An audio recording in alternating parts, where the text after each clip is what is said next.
Ghazali ini nulis bab namanya At-Tawakkul, bab tauhid atau tawakal. Beliau memberikan penjelasan kepada kita tahapan-tahapan membaca la ilaha illallah. Jadi ada 4 tahapan orang baca la ilaha illallah. Nanti kita yang mana silahkan Bapak Ibu rasakan. Bismillahirrahmanirrahim. Beliau mengatakan yang pertama, la ilaha illallah munafiqin. Bacaan la ilaha illallah orang munafik. Ciri munafik yang pertama apa? Ayatul munafik salasa, idza haddatsa kadzaba. Hadis Bukhari Muslim. Ciri orang munafik yang pertama, dia berkata, berkalam tapi bohong. Lain di mulut, lain di hati. Jadi kita cek aja Pak, nggak usah tuduh orang. Saya saat baca la ilaha illallah, apakah seirama lisan ini dengan qalbu? Atau ketika baca la ilaha illallah, pikiran pun melayang? Atau yang lebih parah, orang baca la ilaha illallah, hati mendongkol, ya, hati kemudian kesal. Allah diteriak-teriakin, Allah lah ba'ariya-ariya, ya, bagi oke. Allah kok diteriakin gitu. Akhirnya orang baca Allah, dia kesal. Itu lebih munafik dari munafik itu. Gawat. Kalau nggak suka zikir keras, nggak usah komentar, cukup katakan saya suka zikir lembut, tapi nggak suka dengan zikir keras. Ya mirip-mirip dendeng batoko jo dendeng balado. Di ciri-ciri munafik pada diri kita, baca la ilaha illallah dengan lisan tapi tidak ada koneksi dalam diri, nggak ada kenikmatan dalam membacanya. Tapi kabar gembiranya ada level 2. Lidah membaca, pikiran sadar la ilaha illallah, ada kesadaran. Bisa jadi sadarnya, ya Allah, kok saya baca la ilaha kok nggak ada nikmatnya. Itu udah sadar namanya. La ilaha illallah, orang kok nikmat situ, kok kami nggak tahu rasanya, ya Allah. Apa rahasia la ilaha illallah? Ada kesadaran itu sudah masuk level 2, mukmin. Jadi level kedua baca la ilaha illallah, level mukminun, level orang yang beriman. Dia mengatakan la ilaha illallah, qalbunya belum menikmati tapi pikirannya sadar. Itulah yang disebut min nafsihi dalam hadis Imam Bukhari Kitabul Iman. Rato-rato kita zikir kayak gitu nggak? Ya, atau yang pertama Pak, dihitung-hitung aja, seumur Bapak Ibu sekarang kok belum nikmat baca la ilaha illallah. Apa yang salah?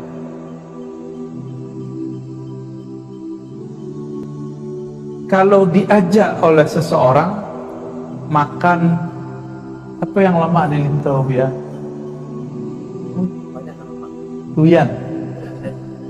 Durian. Bisa setengah jam nggak makan durian sambil ngobrol? Tahu-tahu habisnya nak. Maka orang siko bakat tuh. Afdalul fawaqih durian. Makanan buah yang paling lama, yang paling lezat adalah durian, ya nak? Jadi kalau tidak suku durian tuh separuh dunia hilang. Tapi bagi ahli qalbu, afdalul zikri la ilaha illallah. Hadis Imam Tirmizi, hadisnya sahih. Imam Tirmizi itu murid Imam Bukhari, kawan Imam Muslim, kawan Abu Daud. Jadi imam-imam hebat itu Imam Tirmizi. Imam Tirmizi ini meriwayatkan Nabi bersabda, zikir yang paling afdol itu terjemahan harfiah. Kalau versi Ambo, afdalul dzikr aladzul azkar. Zikir paling lezat itu adalah la ilaha illallah. Kenapa tidak lezat? Ketika kita mengatakan la ilaha illallah, belum sampai selesai Allah menjawab, sadaqta la ilaha illa ana. Engkau benar, tiada yang berhak disembah kecuali aku. Minimal level 2 lah ya Bapak Ibu ya. Tapi mau sampai mati begitu ya, mau sampai mati begitu. Mau sampai mati, makanan yang dimakan tidak nikmat. Mau? Betapa tidak adilnya manusia zaman sekarang, bahkan dari dulu disebut zaluman oleh Allah, zalim kepada dalam dirinya, jahulan, jahil, betapa jahilnya dia. Makan, ada rumah makan nih enak, lezat, di tempat yang jauh dia kejar. Tapi ada guru yang bisa menghidangkan makanan kolbu terlezat, dia tidak pernah kunjungi. Mati baru berkalam, ya Allah, ada meninggal ya Allah, kami ingin mengaji ke beliau. Gombal, tahu gombal? Orang-orang begini akan begitu terus. Nanti ada ulama lagi, oh Rasulullah, nunggu mati dulu baru ngomong begitu. Tapi orang-orang yang sudah merasakan nikmatnya la ilaha illallah, apa kata Imam Yahya bin Mu'az Ar-Razi, salah satu imam salaf saleh. Jadi salaf itu bukan nyala-nyalain orang mulu, Pak, beda-beda orang mulu. Salaf itu ngomong la ilaha illallah. Yahya bin Mu'az Ar-Razi mengatakan, orang-orang yang percaya kepada Allah, kenal kepada Allah, akan mencium harumnya kalimah itu dari wali-wali Allah. Kalau betul kolbu kita ini beres, maka penciuman dalam kolbu itu bisa mencium siapa saja yang kalimah la ilaha illallah itu subur dalam kolbunya. Oleh karena itu, wali-wali Allah pun, walaupun dia bersembunyi di tempat yang gelap, bersembunyi di pelosok, menyamar jadi manusia biasa, bekerja seperti orang biasa, tapi bisa dikenali oleh orang-orang yang sudah menikmati baca la ilaha illallah. Itulah kalam Yahya ibn Mu'az Ar-Razi. Jadi ilmu kewalian itu puncaknya di la ilaha illallah. Nanti setelah itu unlimited, Allah akan berikan ilmu yang tiada batas, dan itu harum ya, yashummuhu ahluhu. Orang yang ahli dalam zikir itu akan mampu menciumnya, dia akan mengejarnya sampai ketemu. Maka dulu salah satu kemuliaan orang-orang Lintau, ada ayahanda beliau Abu Ya Syekh Haji Bashir An-Naqsyabandi. Beliau buka dulu tempat iktikaf khalwat suluk ya. Itu surau suluk mungkin sudah antum lah yang hidup pintar ya. Ya mungkin sudah stagnan karena beliau wafat. Semoga nanti anak dan murid-muridnya melanjutkannya, supaya kehariman itu dicium kembali oleh orang-orang yang mengerti la ilaha illallah ya.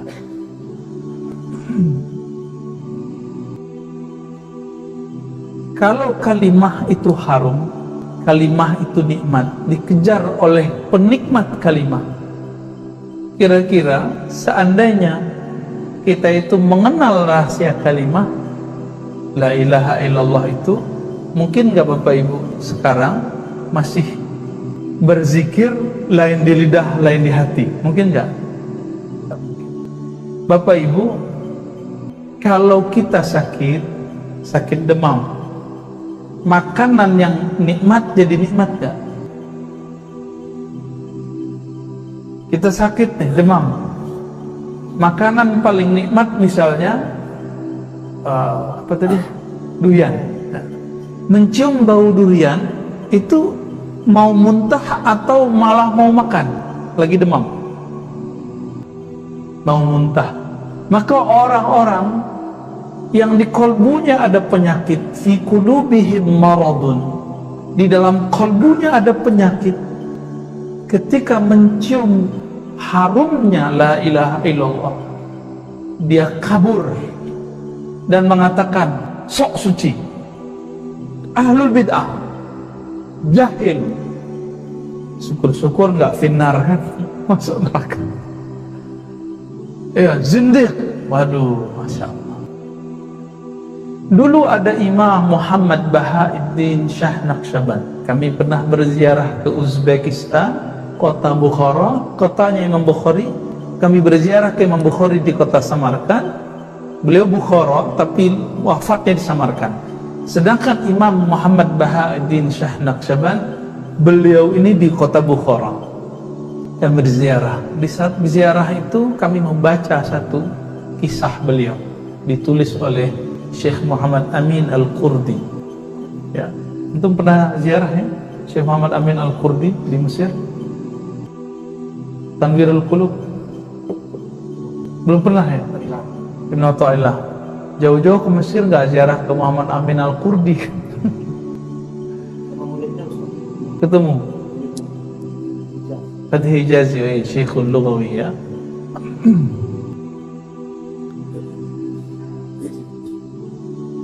Beliau menceritakan di situ Imam Muhammad Bahauddin Shah Naqsyabandi disebut imamnya orang Naqsyabandi, orang Basudha. Beliau itu ketika hadir di surau zikirnya gurunya namanya Amir Kulal. Amir Kulal itu kalau zikir lebih keras dari tuanku imam tadi. Cuma la ilaha illallah gitu-gitu aja katanya. Kalau Amir Kulal enggak la ilaha illallah, la ilaha, kayak meromperang Pak. Karena saat itu sering terjadi perang mendadak. Maka murid-murid yang sudah masuk kalimah la ilallah dalam dirinya itu enggak ada rasa takut kepada apapun kecuali Allah Subhanahu wa ta'ala. Tapi Imam Bukhari dia sedang menikmati satu ayat, wazkur rabbaka fi nafsi tadarruan wa khufyatan dunal jahri minal qaul. Gitu ayatnya, Bu. Sebutlah nama Rabbmu, nama Allah di dalam qalbumu. Siapa nama Allah? Ya Allah itu. Sebut dalam qalbumu, dalam jiwamu, dalam dirimu, dengan penuh kerendahan hati dan khafi. Tidak lagi dijaharkan dengan lisan. Beliau sedang asik dengan ayat itu. Maka kalau dengar orang zikir la ilaha illallah keras-keras, beliau tidak ingkar, tapi beliau kemudian mencari tempat sendiri di luar masjid. Akhirnya murid-murid, asisten-asisten khalifah Mir Kulal mulai curiga kepada beliau. Jangan-jangan ini orang-orang, kalau sekarang apa ya? Apa sebutannya, Ustaz? Oh, enggak sunnah itu. Dilaporkanlah bahwa Imam Muhammad Bahauddin masih muda kepada gurunya oleh murid-murid tua. Tuan guru Mir Kulal ada murid kurang ajar, namanya Bahauddin. Tuan guru imam berzikir, beliau kabur. Mir Kulal kira-kira marah nggak? Malah senyum. Kalian nggak tahu siapa Muhammad Bahauddin Shah Naqsyaband. Beliau itu sedang asik dengan ayat wazkur rabbaka fi nafsik. Sebut nama Allah dalam dirimu, tidak lagi dijaharkan dengan kalam. Bingung murid-muridnya. Harapan si murid Muhammad Bahauddin Shah Naqsyabandi disidang, tapi bukan disidang Pak, malah dipuji. Bahkan Mir Kulal mengatakan nanti yang melanjutkan aku dia. Dan betul lah, sanad zikir qalbu, zikir khafi, zikir dari dalam diri, dipejamkan mata, dikunci lidah, mata menunduk, kepala menunduk, itu kemudian disebut dengan Thariqah Naqsyabandiyah sampai ke negeri Lintau, sampai ke Batu Sangka, dan yang membawa itu Syekh Ismail Simabuh ke Tanah Datar. Malam tadi kami membahas itu.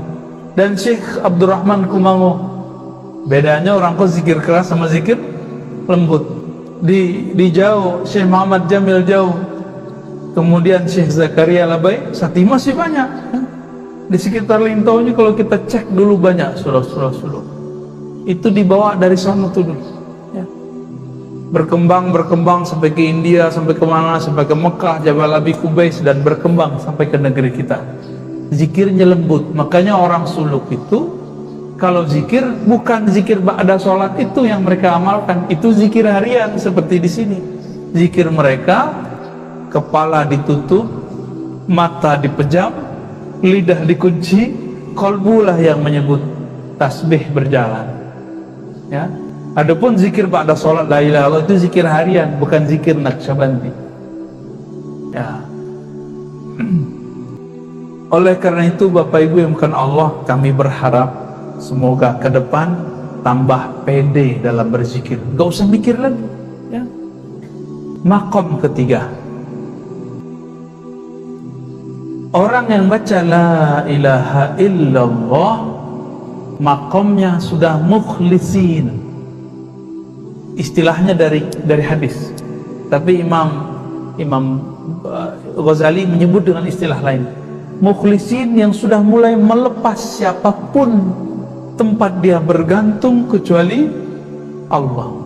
Orang yang berusaha melepaskan ketergantungannya ke makhluk, ke guru, ke kawan, ke orang tua, ke tempat bekerja, ke umat, dia hanya bergantung kepada Allah Subhanahu wa ta'ala. Dan dimaknai la fa'ila illallah, tiada yang berbuat kecuali Allah. Itulah makna yang tadi, inilah yang lezat. Tiada yang memberi rezeki kecuali Allah. Tiada yang menghidup mematikan kecuali Allah. Ada orang tidak menginginkan anak, tapi Allah kasih anak. Ada orang menginginkan anak bertahun-tahun, Allah belum izin kasih anak. Suka-suka Allah. Ada orang ingin dapat kerjaan A, tapi dikasih pekerjaan B. Suka-suka Allah. La ilaha illallah. Dulu waktu kami masih remaja, umur 14 atau 15 tahun, 13 tahun lah ya, datang ke tuan guru kami Syekh Hasan Basri, kawan dari Syekh Bashir orang Lintau, beliau orang Piladang ya, kami suka menyebut nama beliau. Maulana Syekh Hasan Basri ini biasanya kami ngaji hari Selasa malam. Hari Selasa malam Rabu. Pada malam itu nggak ada yang datang kecuali saya dan ayahanda. Lalu beliau memimpin sholat. Saya azan, qomat, lalu beliau memimpin sholat di rumahnya. Di saat berzikir la ilaha illallah, saya merasakan nikmatnya apa yang disebut Imam Ghazali itu. Padahal waktu itu belum membaca kitab Imam Ghazali, baru akan dibuka oleh tuan guru Syekh Hasan Basri Jalil. Apa makna yang muncul? Tiada yang berbuat, bahkan tiada yang menggerakkan lisan ini membaca la ilaha illallah kecuali Allah. Bapak Ibu yang melakukan Allah, kadang-kadang kita merasa GR, merasa sok suci. Sudah sholat sekian tahun tidak pernah meninggalkan sholat jamaah, lalu merasa orang yang tidak sholat jamaah munafik. Kadang-kadang kita merasa kita ini belajar thariqat ini, thariqat itu, atau belajar manhaj ini, manhaj itu, dan merasa sudah paling baik.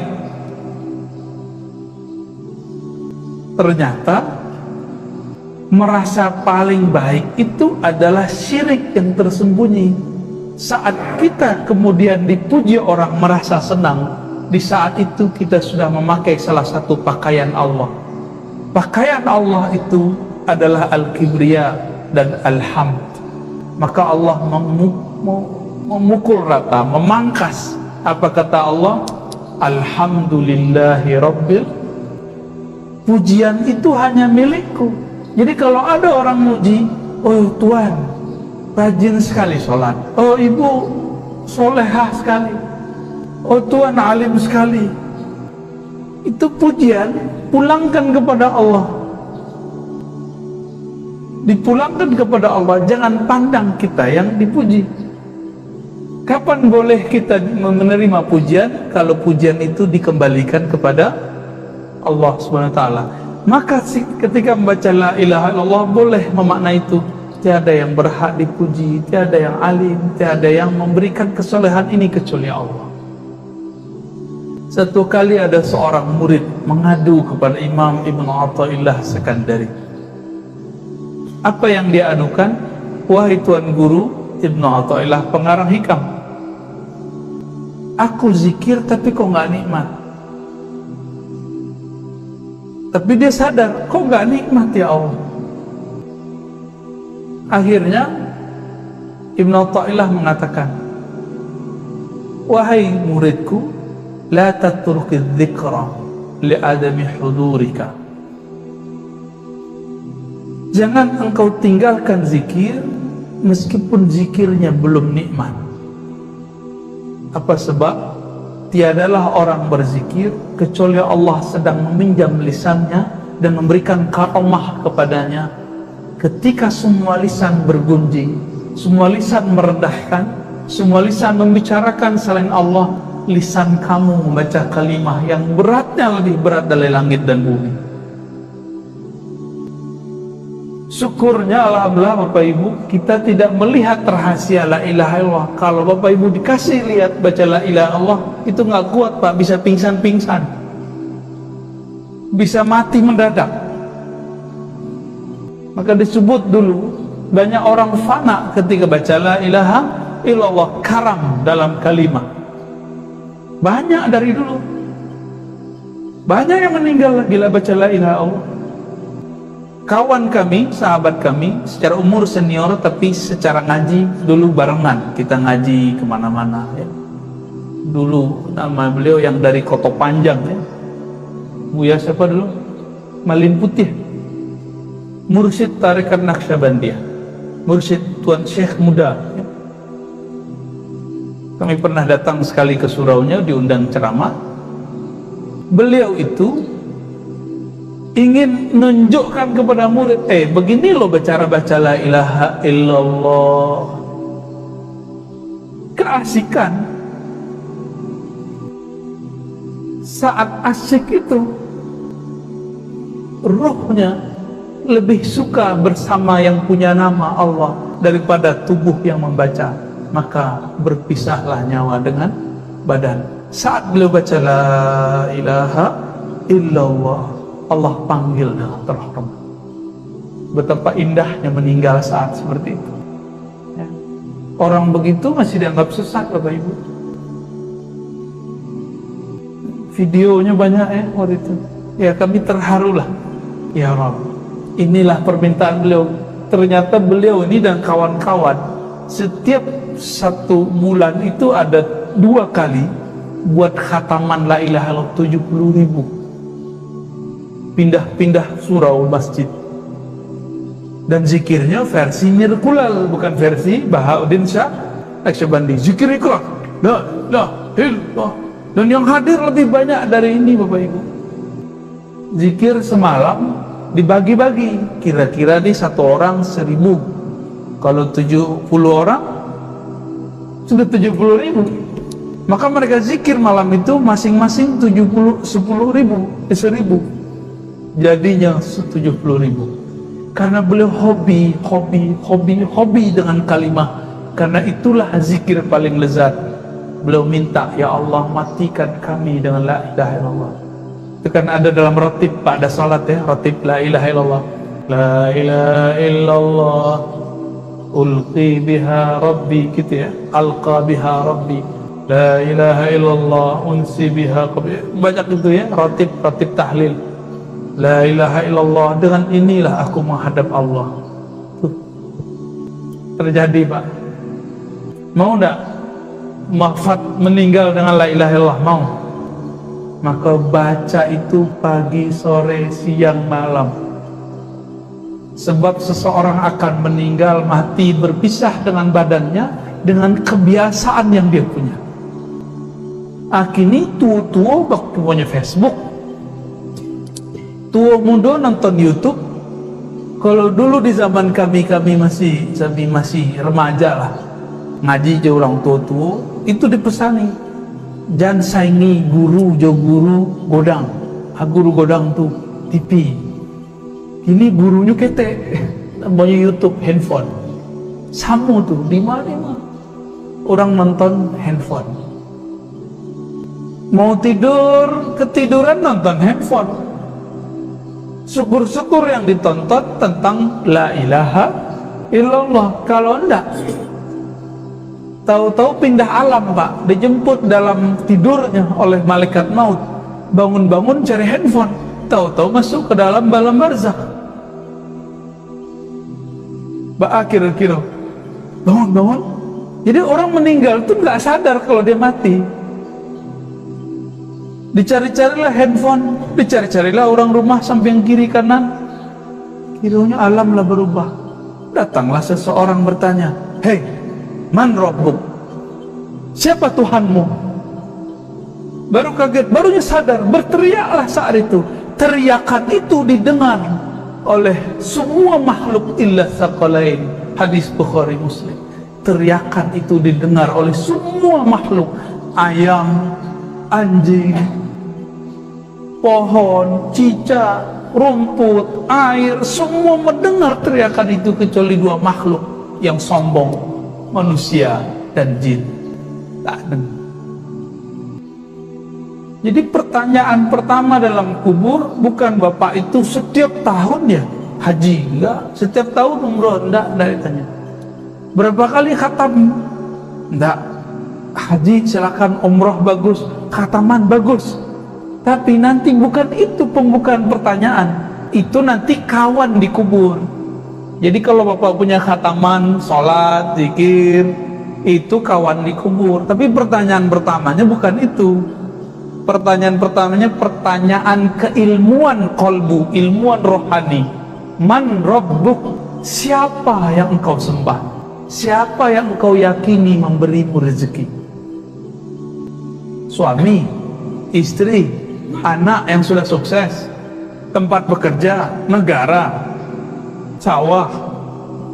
Enggak, ya. Siapa yang bergantung dulu kolbunya kepada selain Allah saat di dunia, ia akan kelimpungan menjawab. Jadi itu tidak bisa dihafalkan, Bapak Ibu.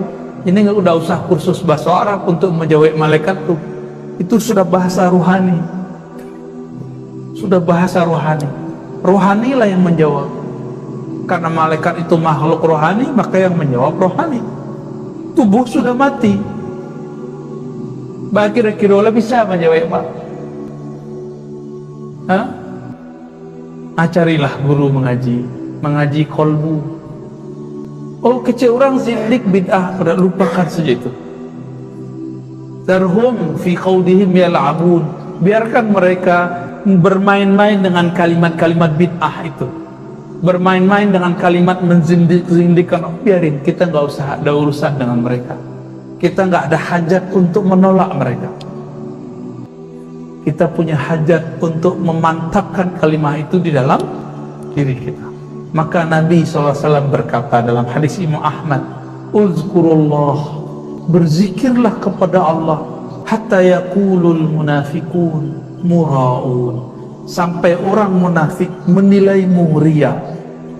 Hadis ini kalau versi saya hasan, tapi oleh mereka karena mereka tidak suka dengan zikir versi kita itu didoifkan. Nah, begitulah mereka ya. Idza ajabahu sahhahu wa idza anqarahu dha'afahu. Kalau nya suka je hadisnya sahih-sahihkan, kalau nya tak suka je hadisnya dhaif-dhaifkan. Itulah karakter orang itu. Bil hawa. Itu sudah disebut oleh Imam Ibnu Jauzi dalam Talbisu Iblis jauh-jauh hari sebelum imam-imam mereka muncul, Ibnu Taimiyah, Ibnu Qayyim muncul. Apa kata beliau? ahli hadis, orang yang mengklaim dirinya pakar hadis pun terjebak dengan tipuan-tipuan hawa, mensahihkan hadis yang dia suka, mendhaifkan hadis yang dia tidak suka. Jadi bukan dengan keilmuan murni. Kira-kira itulah nan kampe nak boleh hambo jalen. Itu rahasia.